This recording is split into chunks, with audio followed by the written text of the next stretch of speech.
Nobody! What's up, guys? Back with another video. Today we're looking at an article from Dexerto.com. That link to that article will be in the description if you would like to read the whole thing yourself. We're talking about Valve today. It says Valve sued by state of New York for, quote, promoting illegal gambling, which I'm sure that Valve has been sued before, been to court before a couple times. I'm sure that's happened, and plenty of companies have, especially when it comes to, I'm assuming this is going to be talking about like loot boxing and stuff like that. This has been going on for a while now. This has been a talking point for like the last 10 years. Is it gambling? Should kids be involved in loot boxes? You know, and even the UK, I think they've banned it before, the loot boxes, especially like how it was going on in like Counter-Strike and also with Overwatch and Overwatch 2. A lot has changed with laws, so let's see what's going on in New York now.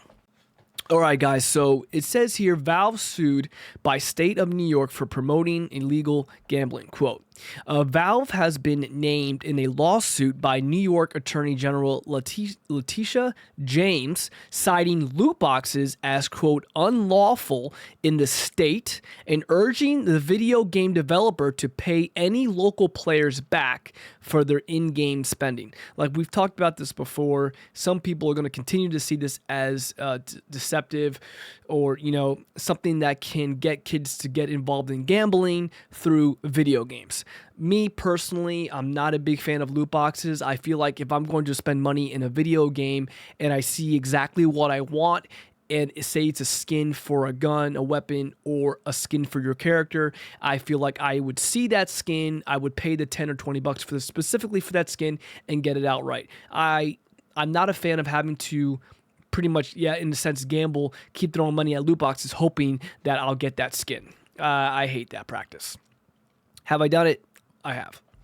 Loot boxes are nothing new. For as long as they've been around, they've been the target of legal action as individuals and groups sue for various reasons. Like I said earlier, it's been around for a while. In some cases, the in-game rewards have been called deceptive, like I said, while they've been classified as an outright illegal in other jurisdictions. Like I said, I'm pretty sure there was something going on in the UK that they've banned loot boxes or something of that sort. Let's see here.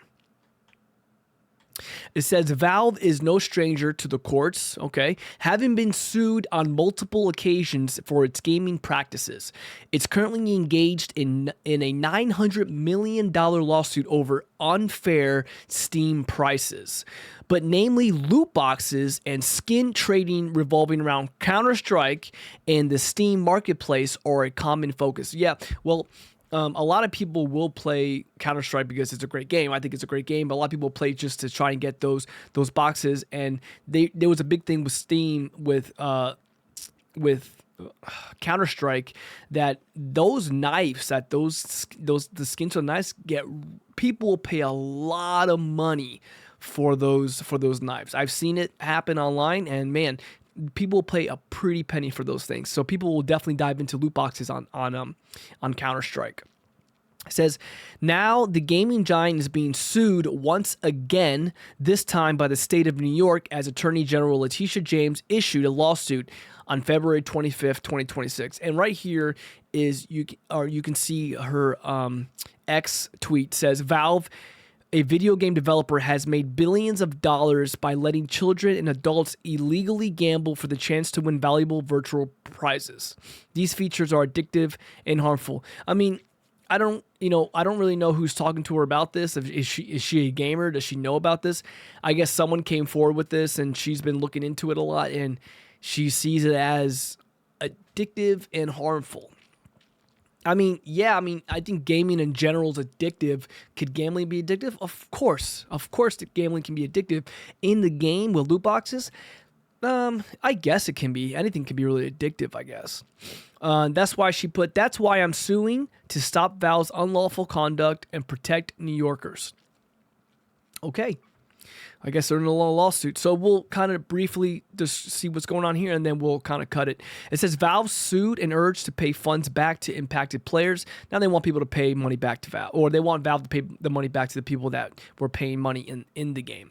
Sharing the news on X, Attorney General James outlined the state's intent to, quote, permanently stop Valve from promoting gambling features in its games.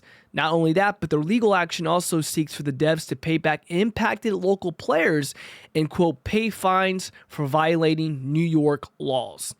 Quote, Valve, a video game developer, well, we already read that quote. She's going to say it again here. But that's pretty crazy, guys. We'll leave it at that. Valve fined triple in microtransaction profits in New York. So it's becoming, I guess New York is trying to crack down on what's going on. I know they got a new mayor. I guess maybe things are changing over there. But we'll keep it at that. The end says that the sum is unquantifiable, if I've said that right, with public data, but could be tens of millions depending on how many gamers reside in New York and engage with Valve's products. So this is something definitely going on in New York, not all around, just in that state. So Valve is getting sued, and they want them to pay them back to the players that spent money in there. Will they win? I don't know. Will they just pay out outside of court? Maybe something will happen. Who knows? I mean, like I said in this article, Valve, they're no stranger to being sued. Steam is no stranger to being sued. So we'll definitely kind of keep an eye on this and see what happens. Guys, if you like videos like this, tune in next time. Leave a sub if you like. Leave a like if you like the video. And I'll keep on looking at different articles on gaming and movies and news and updates. Thank you very much for everything. Have a great day. Bye.